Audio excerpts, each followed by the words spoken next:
diretamente das novas instalações aqui da Uniamérica, né, na RCI. Bom dia a todos e todas. Nós estaremos com vocês desde agora, 10 e pouquinho, agora são 10 horas e 3 minutos, até às 11 horas, com o programa Projeto de Vida. Para quem não conhece, esse programa Projeto de Vida, ele é patrocinado pela APEX. A APEX é a Associação Internacional da Programação Existencial. E qual que é o nosso objetivo? É falar, trazer temas aqui, trazer convidados para discutir sobre o projeto de vida. Você tem um projeto de vida? Desde lá da sua infância, você tinha algumas ideias inatas, algumas ideias que você falava assim mais ou menos para os seus pais. Eu quero melhorar a questão do planeta, eu quero que o planeta seja mais saudável. Eu quero dar aulas, eu quero ensinar as pessoas a serem pessoas melhores. Eu quero cuidar da mente das pessoas. Acho que para a criança é muito difícil isso, mas quero ser professora. Então, quer dizer, tem diversas ideias que a gente percebe que as crianças elas já trazem. Até mesmo essa história de ser professora, dar aula, tem muitas meninas, né, principalmente, que às vezes dão aulas para outras bonecas ou outras crianças e assim vai. Então a gente percebe que esse processo de DNA, ele demonstra muitas vezes uma necessidade daquela pessoa que ela programou algo, ela planejou algo para executar, para pôr em prática nessa vida humana. Isso predispõe algumas questões básicas, do tipo, só é possível a gente pensar no estudo prévio da vida humana se a gente admitir que nossa vida não é única, né? Ou seja, que nós temos um ciclo de vidas e essas vidas, elas existem como um elemento de uma possibilidade de aprendizagem, de evolução, de aperfeiçoamento. É como se nós estivéssemos sempre aprendendo e isso faz parte de um processo de crescimento. E vamos avaliar. Também isso implica essa teoria de diversas vidas humanas e que, então, provavelmente, depois dessa vida humana, nós teremos um momento em que faremos um período entre uma missão de vida e outra missão. A gente pode dizer que, então, entre uma vida e outra, nós temos um momento que nós podemos nos aperfeiçoar, nos planejar para ter uma melhor vida depois. E assim sempre vai. E qual que é a ideia desse programa? É a gente estar trazendo reflexões que vão ajudar você, que de repente fez esse planejamento, lembrar e de alguma maneira verificar se está ou não dentro da sua rota planejada, fazendo as coisas que você deveria fazer, né? Aí a gente leva também uma outra reflexão. Poxa, mas a vida das pessoas já não está escrita, já não está determinada? A gente admite que não. Porque existe uma vertente de livre-arbítrio e até mesmo uma condição em de que as pessoas elas vão, dependendo das decisões que elas tomam e também a relação que elas têm com outras pessoas. Nós não fazemos as coisas sozinhos, né? Então, por exemplo, eu não chego e falo o seguinte, olha, eu quero construir um hospital, eu estou com essa energia, estou com essa gana, eu vou melhorar ali. Você não vai fazer isso sozinho, você vai ter que mobilizar e deve fazer parte desse projeto muitas pessoas. Então, geralmente, a gente tem às vezes uma visão, isso é muito comum no Ocidente, a gente tem uma visão egoísta, individualista, não é? É como se a gente fosse uma peça sozinha, isolada. Lá no processo oriental, a gente tem já uma visão coletiva. As pessoas pensam muito em grupo, de acerto em grupo, de erro em grupo. Então, isso, de alguma maneira, ajuda a gente cooperar mais, dar muito mais valor às pessoas que estão do nosso lado. Então, tudo isso a gente tem que trazer aqui no programa Projeto de Vida e discutir e trabalhar. Hoje nós teremos uma entrevista com a Milena Giannini, e ela vai falar com um tema bem interessante, que é o renascimento humano e o planejamento da vida humana. Então, ela trabalha numa instituição em que cuida não só de crianças, mas estuda muito o processo da evolução personalidade humana, seja da criança, seja justamente as pessoas que estão cuidando daquelas crianças, acolhendo quem está renascendo aqui no nosso planeta. Então ela vai falar um pouquinho mais sobre isso, das pesquisas que ela tem nesse assunto. O nome da instituição é Evolucim e ela vai poder aprofundar um pouquinho mais à frente. No início do programa, a gente sempre traz no primeiro bloco uma pergunta que a gente joga e tenta responder lá no final. Nós queremos deixar vocês instigados, né, para ficar curiosos e responder lá no final. A pergunta de hoje será sobre a autoadministração. Dentro do ponto de vista da autoadministração, dentro de 6 funções básicas do que nós chamamos de autogestão existencial, e esse autogestão, a gente vai ver que tem o Caio Polizel, que daqui a pouco ele vai dar um recado mais ou menos sobre esse assunto. A gente pode citar autoplanejamento, a gente pode citar autoorganização. Por que auto? Porque você não está fazendo com uma outra pessoa, você está fazendo para você mesmo. Quando você faz para si, é auto. É uma autoorganização, autoplanejamento, autodireção, autocontrole, autocapacitação, automanutenção. Então vamos pensar, de todos esses autos que eu falei, qual dessas condições é responsável por segmentar a vida em áreas e obter melhor desempenho do ponto de vista da programação existencial do projeto de vida? Nós vamos responder isso no final, então fique com essa dúvida, né? Agora é o momento da autogestão. Autogestão com Caio Polizel. Vamos à dica, que é um pesquisador muito sério nessa área. Ele tem um livro que ele organizou com uma equipe, ou seja, mas ele encabeçou esse assunto, e todo sábado, no começo do programa, ele traz uma dica. Vamos a essa dica e retornamos já já. Agora, o Momento Autogestão. Olá, ouvintes e assinantes de nossos canais, sejam bem-vindos a mais um Momento Autogestão. Eu sou o Caio Polizel e o tema que vou tratar hoje é autonomia. E aí, você é autônomo? Você tem autonomia sobre a sua vida?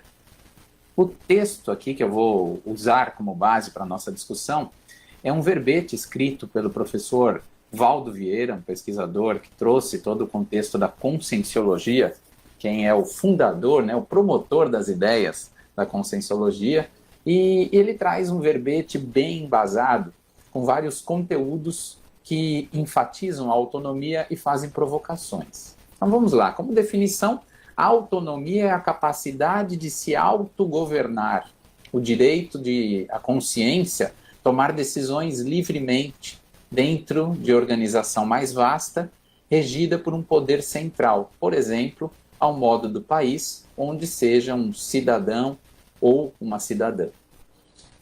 O termo autonomia, ele deriva do idioma grego, autonomia, que é o direito de reger-se segundo leis próprias. Então é você regendo a sua própria realidade, a sua própria vida. E provavelmente ele veio através do idioma francês, autonomia. Como sinônimo de autonomia, nós podemos utilizar vários deles: liberdade pessoal, livre-arbítrio, autogoverno, autodeterminação, independência intelectual, autossuficiência, autossustentabilidade e independência cosmoética, uma independência envolvendo a ética, mas num olhar mais abrangente. E o que é antônimo? O que é o contrário da autonomia? É a dependência, é a sujeição, é o determinismo por outras pessoas, é a escravidão. Isso é totalmente contrário à autonomia. Bom, alguns fatos que embasam a autonomia, a gente pode tratar como a vontade, a autonomia educativa, a autonomia evolutiva, uma autonomia realista. O autodidatismo é autonomia. A liberdade de ir e vir, a liberdade pessoal de escolha, o predomínio da interdependência sobre a dependência também é um fator de fatologia que embasa a autonomia. E também podemos falar como a liberdade democrática e a inteligência evolutiva. Isso tudo é puramente quando uma pessoa tem autonomia. Nós podemos utilizar, como é citado no verbete, o mega princípio do nada substitui o esforço pessoal. Esse é um ponto fundamental. A autonomia, ela é embasada no esforço pessoal. a pessoa tem que se envolver, a pessoa tem que olhar para a sua realidade e se esforçar. É mais ou menos que também envolver a teoria da personalidade autoconsciente. É um ciclo de causa e efeito puramente. Eu me movimento, eu tomo as minhas decisões. E como lei principal disso tudo, tem que vir a lei do maior esforço. E não pode, quem quer ter autonomia, não pode empregar a lei do menor esforço. Precisa se envolver, precisa arregaçar as mangas e colocar em prática tudo aquilo que você deseja. Então, quanto à intenção, as grandes iniciativas evolutivas da pessoa apresentam autonomia criativa, não dependendo a rigor de ninguém. E quando a gente pensa no contexto da criatividade ou da autocriatividade, ela também é gerada pela vontade decidida e a intenção sadia, que embasa todas as conquistas ou as mega conquistas das pessoas. Então vou fechar aqui a minha fala com 8 condições de autonomia que pode ser classificado aqui com um conjunto de categorias na ordem alfabética que eu vou dispor. A primeira é a autonomia assistencial, que é uma assistencialidade discreta. A segunda é a autonomia econômica, que é quando eu constituo o pé de meia. A terceira é a autonomia emocional, é quando prevalece o corpo da intelectualidade. A quarta é a autonomia heurística, da autocriatividade. A quinta é a autonomia intelectual, quando nós vivenciamos a descrença, a refutação. A sexta é a autonomia moral, que é o agir da melhor forma para todos. A sétima é a autonomia pensênica, da autodecisão, onde eu penso por minhas próprias escolhas. E a oitava é a autonomia reeducativa, que é a autorreciclagem da consciência. E então, que tipo de autonomia você emprega no dia a dia? Existe algum meio de você melhorar ainda mais o emprego da autonomia evolutiva? Como isso fica para você? Te vejo no próximo Momento Autogestão. Até mais. Tchau, tchau. Você ouviu Momento Autogestão. E aí, pessoal, gostaram das dicas do Caio? O professor Caio é muito bacana. Se vocês quiserem entender um pouco mais sobre esse assunto, vocês podem adquirir o livro dele, o livro que é Autogestão Existencial. Você pode adquiri-lo na www.shopcons.com.br e ali verificar Caio Polizel com Z. E pelo autor você já reconhece o livro e pode pedir e receber no conforto do celular. Tá? Vamos agora para um rápido intervalo comercial. No retorno, iniciaremos com a Milena falando justamente sobre o renascimento humano e o planejamento de vida. Olá, pessoal. Então você que ligou agora na RCI, onde que você está? Você está no programa Projeto de Vida. Esse Projeto de Vida ele é patrocinado pela Apex. Eu sou André Chataloff, são 10 horas e 17 minutos. Estamos aqui em Foz do Iguaçu com esse programa maravilhoso, com uma entrevistada que o tema será o renascimento humano e o planejamento de vida. A entrevistada é a Milena Giani. Milena, tudo bem? Tudo bem, bom dia. Obrigada, é um prazer estar aqui com vocês hoje de manhã, falar um pouquinho sobre algumas coisas que a gente estuda. Muito bem, Milena. Então vou te apresentar. A Milena Giani, ela é licenciada em Química, né, e especialista em Psicopedagogia, brasileira, natural de Caxias do Sul, Rio Grande do Sul, voluntária da Consciologia desde 2008, docente nesta área da Consciologia desde 2013, voluntária e também coordenadora, não é isso, Milena? É uma das coordenadoras da Evolucim, e é onde ela começou a voluntariar desde 2018 e trabalha, né, como docente do ensino universitário e também dá aula para o processo colegial também, não é? Sim, eu tenho uma empresa, né, Esforço, eu sou psicopedagoga, então eu trabalho com planejamento de estudos, né, que envolve a vida também. Muito bem, ou seja, você vê que a Milena é o que nós chamamos de polivalente, não é que ela é brava, gente, a gente está falando que ela é polivalente. Se não entende direito, vai lá pegar o dicionário. Mas se você fala assim, mãe, a moça é polivalente, ela é mesmo. E aí vamos lá, Milena, então vamos já começar a entender um pouquinho mais sobre o teu tema? A primeira pergunta que vem é, por que você vem pesquisando sobre o renascimento humano, que é o planejamento, né, o projeto de vida humana? Então, essa pesquisa, né, do renascimento humano e do projeto de vida, eu acho que é uma coisa assim que envolve. Eu não consigo desassociar uma coisa da outra. Eu acho que as pessoas, elas nascem com um propósito. Então, algumas têm alguns propósitos mais voltados à sua vida pessoal, a gente chama, né, de ego-karma, outras voltam com um processo de vida mais para ajudar outras pessoas, vamos trazer assim um processo mais policármico. A minha pesquisa, né, então eu trato isso como minha questão pessoal, é que desde criança eu sempre falei que eu não vinha à Terra a passeio, eu sempre tinha alguma coisa para fazer. Então eu sentia esse processo de missão, né, isso na minha infância. Ao crescer, ao conhecer a própria conscienciologia, é como se eu estivesse dando nome mais apropriado, né, às coisas que eu sentia.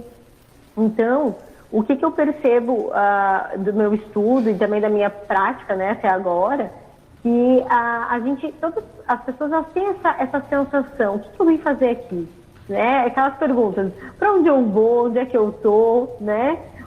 O que eu vim fazer nesse planeta? De onde que eu vim, para onde que eu vou? Isso, para onde que eu vou? Então, essas perguntas, elas são interessantes porque a gente começa a perceber o quanto as pessoas elas estão abertas a esse processo também de existência, de não olhar só para o seu umbigo, para o seu ego-karma, mas também fazer esse olhar para as pessoas. Então, a questão da ressoma, ela é ampla, né? A gente estuda a ressomatologia, né? O estudo do renascimento humano, eu chamo que é um guarda-chuva, ele é cheio de informações. E ao cuidar esses aspectos, né?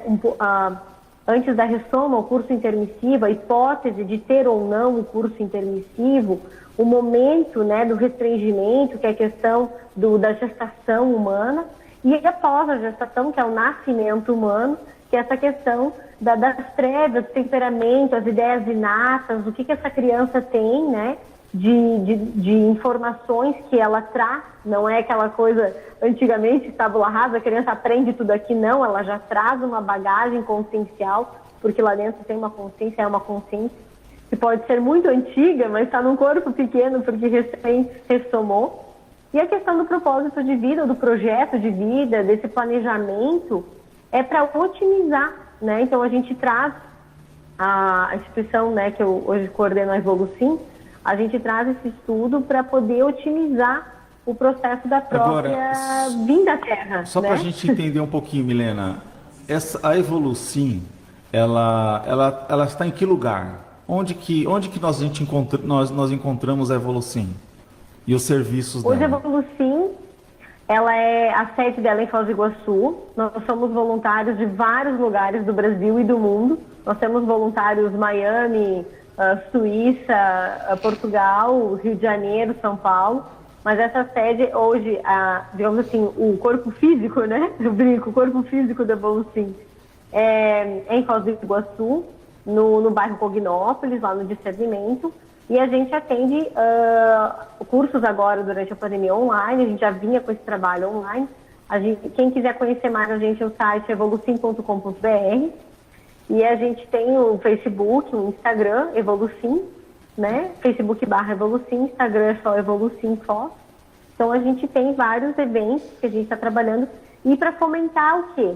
Essa questão da pessoa parar para se perceber no seu momento de vida. Ok, nasci. Essas perguntas básicas, para onde eu vou, de onde eu vim, o que eu vim fazer aqui, são perguntas gregorianas, são perguntas filosóficas, são perguntas de milênios. E essa questão, a gente não para pensar exatamente.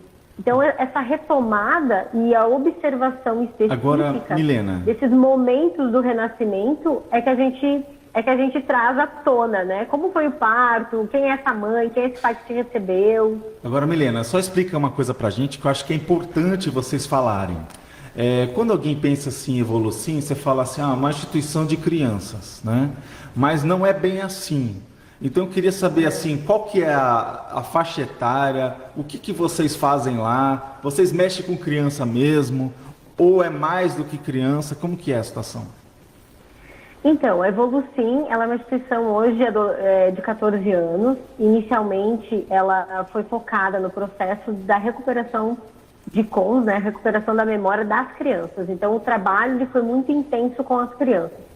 Ao longo do tempo, com o amadurecimento da própria instituição, a gente percebeu que a gente começou a trabalhar muito mais com os pais dessas crianças do que com a criança propriamente dita.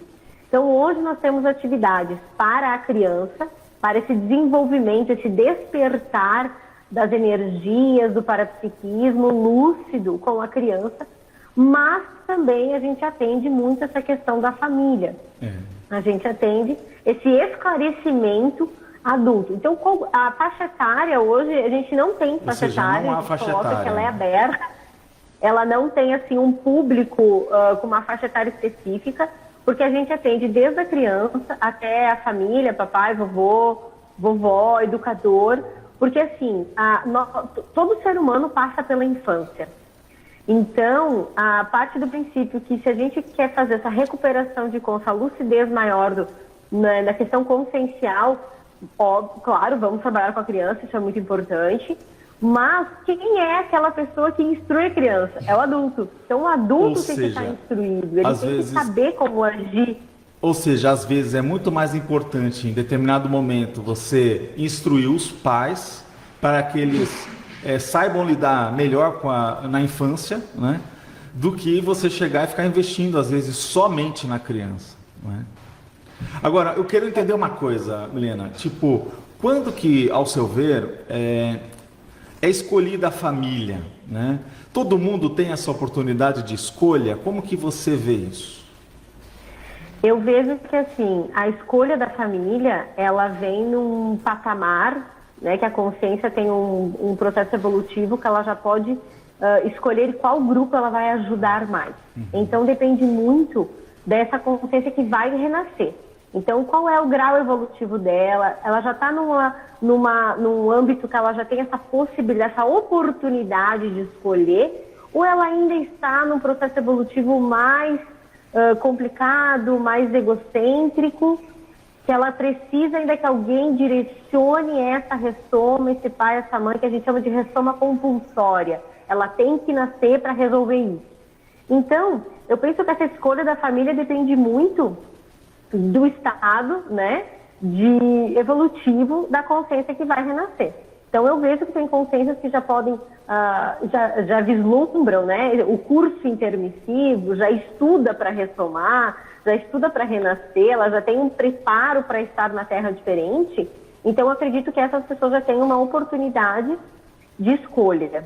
Escolher qual vai ser o melhor grupo para ela ressomar, quem vai ser o melhor pai, a melhor mãe, para otimizar a tarefa que ela vem fazer nesse período da Terra, né? Eu chamo período de Terra porque é o período que a pessoa está aqui, renascida, está trabalhando, está interagindo, né, com os seus pares e podendo ter essa oportunidade de assistência e evolução.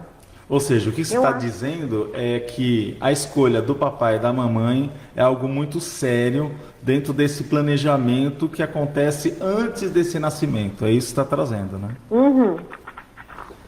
Esse planejamento, que envolve várias variáveis, eu penso que envolve principalmente o escopo da tarefa que a pessoa vem exercer na Terra. Por exemplo, vamos supor que tem uma consciência, né, que ela tem ainda muitas questões egocêntricas, que ela passou por muitas vidas num processo de automutilação, ela precisa se cuidar, ela tem que sobreviver.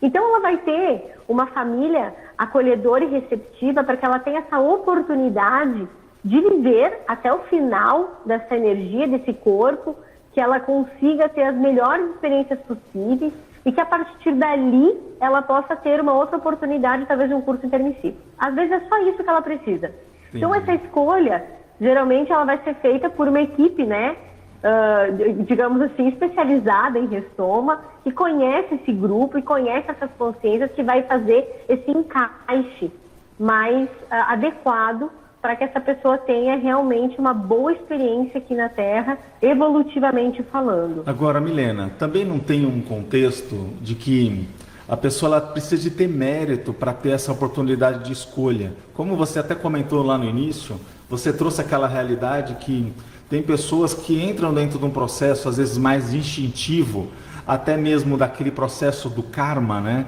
Ou seja, ação e reação, ela está devendo meio que para determinadas pessoas, ela está meio que numa necessidade de uma dívida, de ser saldado uma dívida, então ela não tem muita escolha, muitas vezes ela é direcionada para aquele processo e não tem uma ampla visão para essa escolha, para esse mapeamento, esse planejamento. Por exemplo, no teu caso, você admite que você planejou? Você, por exemplo, lá na tua infância, você tinha uma percepção dessa realidade ou não? Olha, eu por hipótese, pelas minhas percepções, eu acho que eu tive, assim, essa oportunidade de poder escolher, mais ou menos, a minha família, por afinidade, e eu penso que escolha por recomposição também. Por exemplo, tem que nem você falou, é aquela rusga, aquela rixa, aquele problema, aquela família, aquela interprisão, né, que vem de vidas ali, tem que resolver. Eu acho que eu tive essa oportunidade de poder escolher estar nesse grupo hoje, e eu brinco muito com os meus pais, isso eu posso dizer claramente, que eu brinco com eles assim, ó, vamos resolver o que tem para resolver nessa vida, que a próxima é outra, tirar esses nós, esses enlaces. E eu brinco muito com eles, meu pai dá risada, minha mãe diz, tem que resolver mesmo, que na próxima vida eu não quero vir assim, pai, mãe de vocês, eu quero vir longe, quero vir amiga. Ela brinca, né? Excelente. Mas, de certa forma, com esse bom humor, eu acho que as coisas têm que ser pensadas assim, que a gente tem nós, enlaces para resolver, e se a gente tem esse clareamento, esse discernimento das ideias, as coisas fluem mais fácil, né, para resolver esses probleminhas. Beleza. Agora eu queria que você falasse o seguinte, qual seria a relação entre a família e as cláusulas desse projeto de vida que é a programação existencial, para nós entendermos mais. Mas você não vai falar agora, vamos para um rápido intervalo comercial e no retorno, aqui com a Milena Giani, mais assuntos sobre renascimento humano.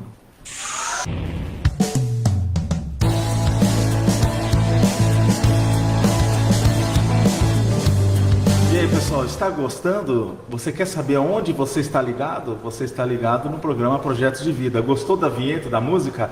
Não adianta procurar, não adianta achar, porque é original. Nós que fizemos, né? Então, quer dizer, é o nosso grupo de grandes especialistas que acabou desenvolvendo essa vinheta para nós. Então, parabéns para a nossa equipe. E voltamos aqui com a Milena Giani. Vocês viram que ela participa de uma instituição muito séria, que é a Evolucim, estuda criança, dá muito apoio aos pais. Você que é pai, você que é mãe, tem um filho assim, bem espertinho, que você não entende ele muito, de repente, um lugar interessante de você passar, de você saber quem que é, como funciona, é a Evolucim. Né? Então, quer dizer, é um pessoal bem bacana. E, bem, mas isso daí vamos deixar para lá, que vocês têm que pesquisar.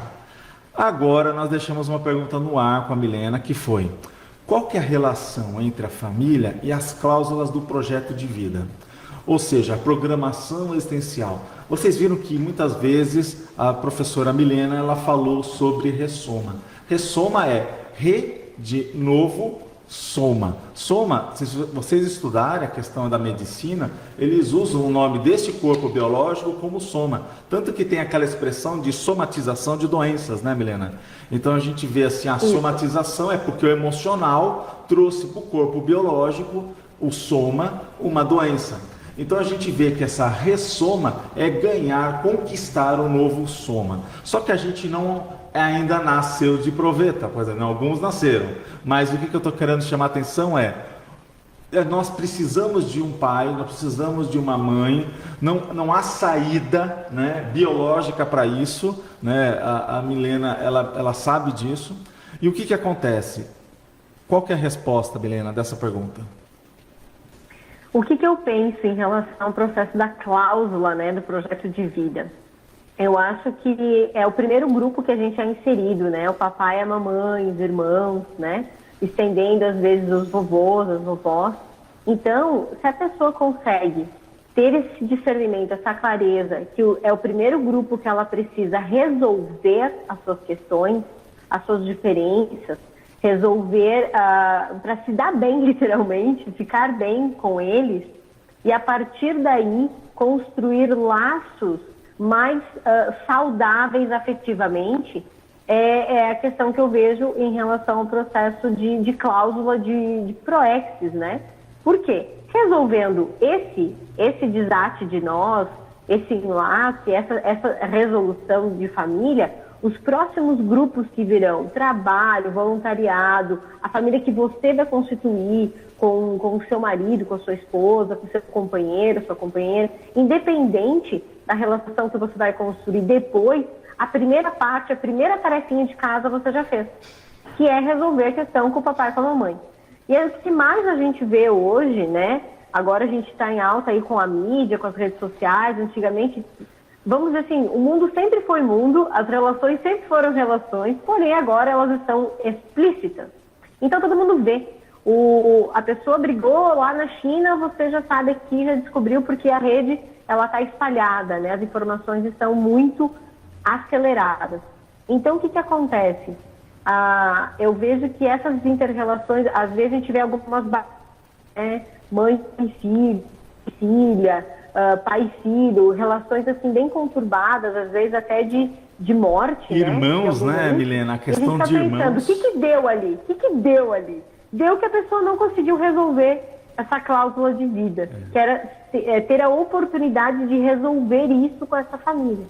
É interessante, né, Milena, a questão dos irmãos que nós temos, não é? Hoje nós percebemos que as famílias estão mais enxutas, então quer dizer, a quantidade de irmãos está diminuindo, mas existe o caso também de gêmeos, né? Isso. A gente percebe muito a questão da inseminação artificial trazendo a acontecer em muitos gêmeos. Nós vemos muito isso na Europa, é muito comum você de repente estar andando na Europa, nesses países mais ricos, em que as mulheres que querem ter filho, às vezes tem algum problema, alguma situação, fazem inseminação artificial e aparecem às vezes trigêmeos. Nos Estados Unidos já foram feitos casos, estudos de 7 filhos ao mesmo tempo, 7 gêmeos. 7. Você imagina o que é a vida da pessoa, né? Quando aparecem 7 de uma vez. 7 boquinhas, 7 seres frágeis. Então, quer dizer, olha, é um desafio, né? A gente, na verdade, vê que realmente é uma coisa séria, né? O processo do nascimento humano. Agora, olhando então essa questão, como a pesquisa do renascimento para você, Milena, ou seja, a ressoma que você trouxe, essa nova terminologia, ela pode ajudar no encaminhamento, né, da programação existencial?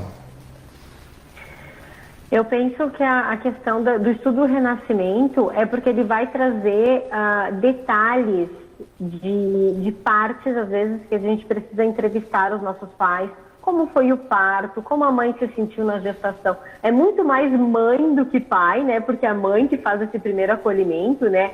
A amamentação, como foi o processo da alimentação, né? A inserção de sólidos para a criança. A gente acha isso até meio... mas o que isso vai me dizer com a PROEX? É que isso vai desencadear todo uma questão de temperamento e personalidade que está ali, que é uma consciência, que chegou, que está cheio, com uma bagagem gigante de outras, né, uma holomemória, uma memória de outras vidas, e ela vai estar desencadeando e colocando essas características para fora. O que a gente faz de link, né, para a questão da PROEX? Porque isso muito vai falar nas escolhas da pessoa. Isso vai influenciar Às vezes a escolha da profissão, a escolha dos parceiros afetivos, a escolha das inter-relações, quais são os grupos que ela vai estar, como que vai ser esse adolescente, quais vão ser essas escolhas. Ele vai ser mais riscomania, ele vai ser mais cuidadoso, ele vai precisar de mais cuidado, é uma criança mais frágil. O estudo, então, dessa infância, ele auxilia, né, esse processo dessas escolhas de percepção de proexo. Viu, Milena? Vou dar, assim, eu ia dar um exemplo, não sei se dá tempo para o exemplo. Sim, pode dar. Rapidamente. Por exemplo, eu sou professora de profissão hoje, mas como que eu comecei a perceber? Desde criança, eu dou aula para as minhas bonecas. Então, eu tenho fotos da infância, minha mãe contava que eu enfileirava minhas bonecas, meus ursos, eu dava aulinha, eu brincava. Então, eu tinha isso inato do ensinar alguém. Então, o ser professora para mim nessa vida foi muito fácil. Como para alguns, às vezes, se torna professor por conta de um caminho profissional. Eu não, foi uma escolha. Agora, então, eu sinto que isso está no meu processo proético. Então, você é o caso que eu dei no começo aqui do programa, né? Eu não sabia, entendeu? Que você brincava com boneca, eu dava aula, não, brincar provavelmente, mas que dava aula com as bonecas eu não sabia, tá vendo? Ninguém me avisou da produção, ninguém me orientou. O que eu queria saber de ti é o seguinte, por exemplo, até entender o seu caso. O fato de você nascer lá em Caxias do Sul, você vê que isso, de alguma maneira, teve diretrizes da sua programação que estão direcionadas com esse ambiente, isso afetou? Porque a gente sabe, a gente quando pensa aqui, né, assim, isso é popular, né? Se a gente pensa assim, vai em Caxias do Sul, a gente pensa, começa a estudar meio que a organização familiar na região, a gente vai perceber que é um grupo familiar, assim, uma cultura familiar muito forte, é aquele laço de família, né? Tipo, meio que italiano, assim. Não, é tudo assim, né? Muito italiano. É tudo bacuri, é tudo assim, né? Tem que estar junto, né? É uma coisa assim meio que grudada, não é uma coisa assim meio que... É uma sensação que se dá. E isso provavelmente afetou quem você é hoje, essa cultura, esse ambiente. Afetou sim, e eu te digo que você está correto no falar. Eu nasci numa cultura bem italiana, né, daquele imigrante italiano de 1800, então ele sai com o histórico da Itália, com aquela terra prometida, tem toda uma situação.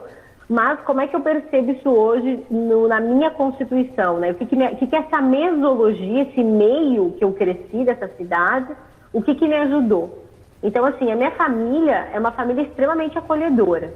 Isso é dito por outras pessoas e no histórico, a gente sempre acolheu pessoas. Sempre pessoas moraram com a gente durante a vida. Minha mãe acolhia, então eu acolho pessoas até hoje, pessoas que precisam mudar para Foz, elas moram comigo por um tempo, depois eu encaminho. Então, isso ficou como digamos assim, um aprendizado. Outra questão da cidade, é uma cidade mega empreendedora.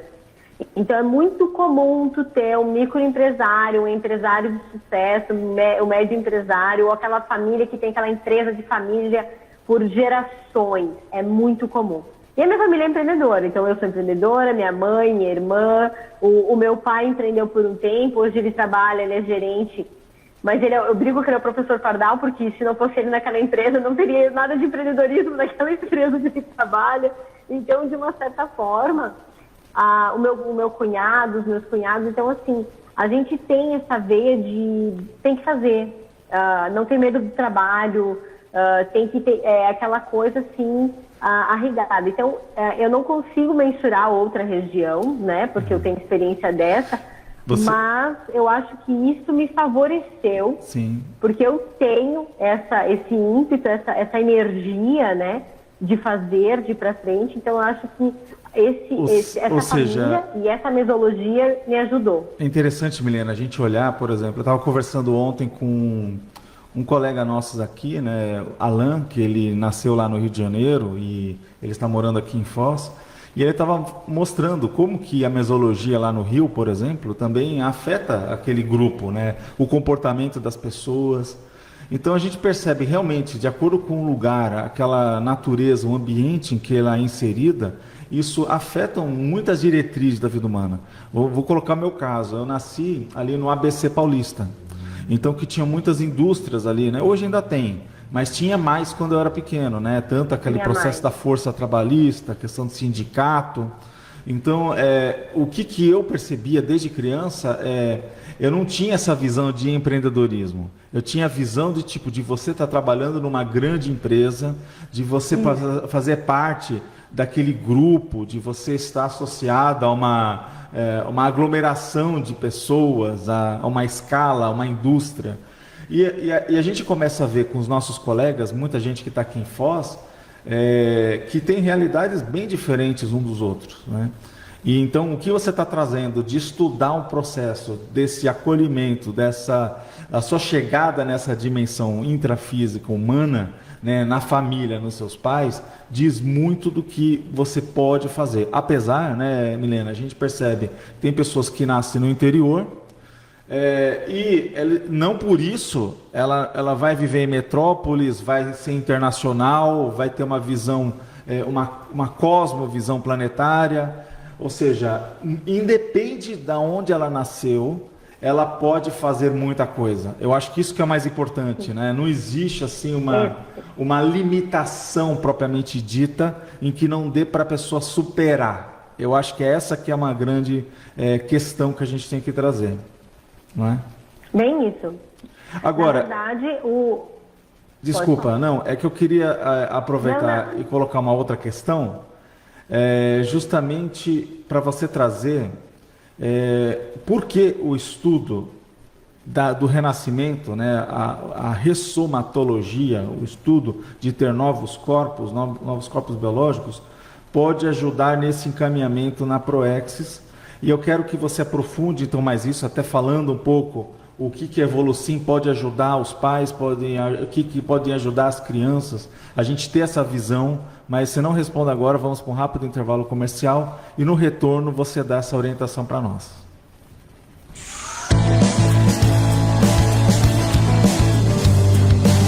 aí, pessoal, você está gostando? Está curioso para ver o que a Milena vai trazer sobre essa questão do trabalho que eles fazem com as crianças? Você que tem uma criança aí, pode ser já 2, 3 aninhos, ela vai falar qual que é a faixa etária que eles acabam acolhendo mais e os trabalhos que eles acabam fazendo com os pais. E respondendo a pergunta, né, Milena, por que então esse estudo dessa ressomatologia, ou seja, do renascimento, ele pode ajudar no encaminhamento. Aí no caso, a gente está olhando do ponto de vista até dos pais podendo ajudar e orientar as crianças, do ponto de vista dos preceptores, daquelas pessoas, aquele tio, aquela tia que quer incentivar, ajudar aquela criança a desenvolver. Então, e o trabalho que vocês acabam fazendo na Evolucim, que querendo ou não, é uma preceptoria, é um direcionamento para a vida, ajudando aquela criança a desenvolver mais e os pais valorizar esse momento também de aprendizagem. Eu queria que você falasse um pouquinho mais sobre isso. Então, o que a gente tem hoje, né, nós temos hoje esse momento, são mais aulas voltadas agora para os pais, para o esclarecimento dos pais, né? Principalmente nesse momento de pandemia, porque a criança é muito difícil trabalhar com ela online. Então, a gente decidiu trabalhar com as famílias, com os pais, com os educadores, com os pesquisadores que querem pesquisar sua própria ressoma também. Mas para qual intuito? O intuito de fazer essa lembrança, essa memória, né, de como que foi. Então, a gente tem direcionamentos de perguntas, né, cursos que vai instigar, cursos muito práticos, que vai ajudar a pessoa a fazer toda essa lembrança. E a gente sempre indica, já que você, né, se você tem filhos, aproveita esse tempo e faz aquele diário da criança com essas perguntas. Escreve o que a criança está passando, se ela não sabe escrever ainda. Se ela já sabe, coloca junto nesse estudo para ela começar a perceber quais são as ideias inatas, o que ela pensa. Né? Escreve como que foi o parto, essa primeira coisa que a gente trouxe, né, da amamentação, dos primeiros anos de vida, porque isso vai falar muito como que vai ser a questão das escolhas e o encaminhamento da Proexis. Então, a gente percebe que são detalhes que podem direcionar e ajudar a pessoa em relação a isso. Então, a gente não diz, tua Proexis é essa. Não, a gente ajuda a pessoa a encaminhar, a estudar, a se entender para o melhor encaminhamento da ProEx. Então, hoje a Evolucim, ela tem workshops, ela tem cursos, né, de 3 horas, cursos práticos, que a gente está trabalhando agora mais especificamente com adultos, mas com a criança no presencial, a gente trabalha, então, a movimentação energética, a interação com os ambientes, a questão do trabalho com as emoções, essa parte mais socioemocional, né, como que ela lida com isso. Muitos pais não sabem lidar com as próprias emoções, então a gente já está trabalhando isso com eles, para que eles tenham essa clareza da questão do diálogo com a criança, ensinar a criança a falar como é que a gente chama, o vocabulário, o dicionário emocional cerebral, isso é muito importante. Então a gente tem todo esse acompanhamento hoje, tem preceptorias, tem cursos, tem palestras gratuitas, tem contação de história, ou a moral no final depois, que é para toda a família assistir. Então a gente tem esse momento, né? Muito bom. Bom, e a gente também queria saber o que vocês... Eu sei que, por exemplo, agora na pandemia vocês acabaram orientando mais os pais, certo? Porque a criança, ela precisa muito do contato, ela não vai chegar e aprender muito ali só na telinha, né? Ela precisa dessa interação, do abraço, da mão, do toque, né? Ela necessita desse acolhimento e interação com outras crianças que não está acontecendo da maneira que deveria por causa do processo da pandemia. Mas, por exemplo, no dia a dia, quando vocês estão com as portas abertas e recebem essas crianças, o que elas fazem lá? Como que é possível, de alguma maneira, trazer algum elemento que agregue valor nessa fase da vida? Vários elementos que agregam valor nessa fase da vida. Primeira coisa, a gente trabalha com a desdramatização do parapsiquismo. Então, a criança naturalmente tem uma sensibilidade com as energias. Então, a gente tem uma fala não é uma fala, digamos assim, diminuindo a ciência, né, ou o fenômeno que a criança está tendo, mas é uma fala que ela consiga entender, uma fala adequada, né? A gente adequa, então, os termos e a fala para a criança entenda a questão da movimentação das energias, das sensações, das intrusões pensênicas. Então, a gente trabalha várias oficinas com a criança, algumas com a família, e a gente consegue fazer essa questão principalmente do processo, né? A gente chama que é o tripé da própria tridotação consciencial, que são as dotações, que é a comunicabilidade, a intelectualidade e o parapsiquismo. Então, na infância, a criança tem muita questão do parapsiquismo. Oi? Não, termina o raciocínio. Oi? Tá me ouvindo? Tô ouvindo. Termina o raciocínio. Sim, aí o que acontece? Desenvolvendo, né, esses aspectos, a criança consegue ter melhor desenvoltura e percepção também com a questão com a própria ProEx. Já com os pais têm que aprender a desenvolver neles para ajudar a desenvolver no filho. Então tem essa questão que é bem importante. Muito bem. Milena, estamos chegando aqui nos momentos finais. Eu só gostaria de agradecer, né, a tua presença, saber que você pode voltar aqui mais vezes, trazer outros temas correlacionados a essa condição da Evolucim, da ressomatologia, né, falando justamente da importância desse renascimento. Agora, você teria algumas considerações finais a passar? Eu tenho, e eu quero muito agradecer a oportunidade de estar aqui com vocês, adorei estar aqui no programa, falar para todos os ouvintes, e também quero aproveitar para fazer um momento jabá. A gente tem um curso que vai estar acontecendo sábado que vem, que é Ressomatologia na Prática. Esse curso, ele é online, tá? Ele tem um custo de investimento, é R$70 apenas, é um curso de 3 horas, ele é um curso sábado de manhã. Quem vai estar dando o curso é a professora Andréa Almeida, é um curso totalmente online, dia 19/12, das 9 ao meio-dia, tá? Quais são o processo? 90% do curso é prático, ele vai estar sendo distribuído, ele é online, mas ele é muito prático, a pessoa tem que estar com papel e caneta na mão, a gente vai estudar bastante, pelos aspectos de pré-ressoma, que é o antes de nascer, o momento de estar nascendo, e a mesologia, que é exatamente o que a gente tocou no assunto hoje, que é o meio em que a pessoa é criada e o que isso ajuda no processo da autopesquisa. Então não perca, entra no nosso site, vamossim.com.br, lá tem uma abinha chamada cursos, se inscreva no nosso curso e saiba mais sobre o que é essa ressoma e o que a gente veio fazer aqui.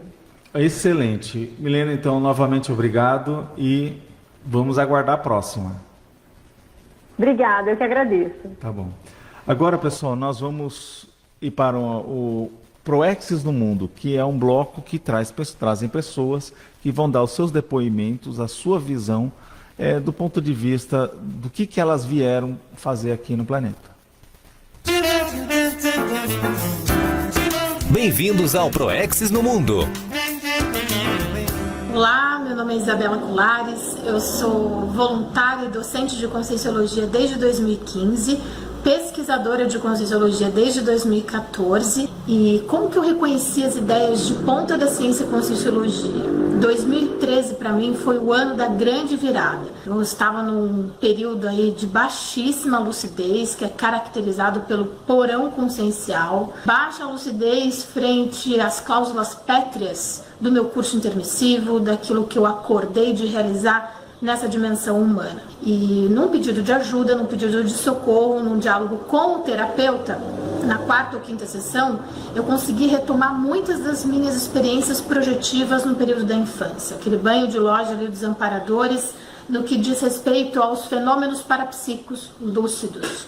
E aí o terapeuta fez o seguinte convite: Isabela, que tal arrumar suas coisas e ir para Foz do Iguaçu, que lá você vai encontrar o CAEC, que é o Centro de Altos Estudos da Conscienciologia. E sugeriu que eu batesse um papo ali com o professor Valdo Vieira, e foi o que eu fiz. E no CAEC, aqui em Foz do Iguaçu, que é onde eu resido hoje, eu recebi aquele banho de loja, as boas-vindas ali por parte dos amparadores intra e extrafísicos. E foi então o ano da virada, né? Dezembro de 2013, aliás, de 2013 para 2014 foi o período da grande virada para mim. Em 2014 eu volto para Curitiba, que é a minha cidade natal, e passo a frequentar as palestras gratuitas do IIPC, que é o Instituto Internacional de Projeciologia e Conscienciologia. Em 2015 eu ingresso para o voluntariado conscienciológico, e questões como curso intermissivo e pensene, para mim, são tão sérias que eu já engatei a primeira também ali na docência. E para mim essas duas senhas mexem demais, porque a partir do momento que eu me considerei intermissivista, eu vi a responsabilidade que eu tenho frente a todas as questões, a oportunidade que eu tive de frequentar uma série de disciplinas pró-evolutivas antes de ressomar nessa vida humana. E retomar questões muito sérias relacionadas, inclusive, à lucidez, que eu precisaria ali assumir, pegar as rédeas da evolução. E o Pensene, que é a soma dos nossos pensamentos, sentimentos e energias, como uma ferramenta crucial para a gente entender a evolução e construir novas realidades. É muita responsabilidade, né? A lógica do Pensene nos dá muita liberdade, mas somada a essa liberdade, responsabilidade. E eu sou profundamente grata por ter reconhecido as ideias de ponta. E você? Você acha que você nasceu nessa dimensão física para fazer o quê? Invista na sua evolução, o planeta inteiro ganha com isso. Acabamos de presenciar mais um Proexis no Mundo. O que as pessoas estão fazendo, agregando valor à sua existência. Então, pessoal, vocês gostaram aí da nossa entrevista, da nossa entrevistada e todas as ideias?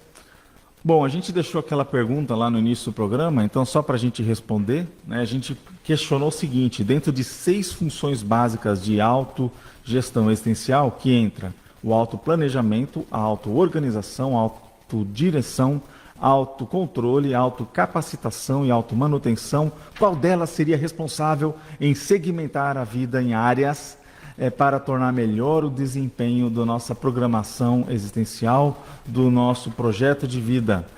A resposta seria a autoorganização existencial.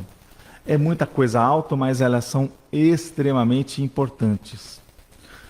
Gente, então esperamos que vocês tenham gostado do programa. Lembrando que todos os sábados, das 10 às 11 horas, estamos aqui com você na RCI, sempre ao seu lado, no programa Projeto de Vida. E até sábado que vem, continue com a programação da nossa emissora.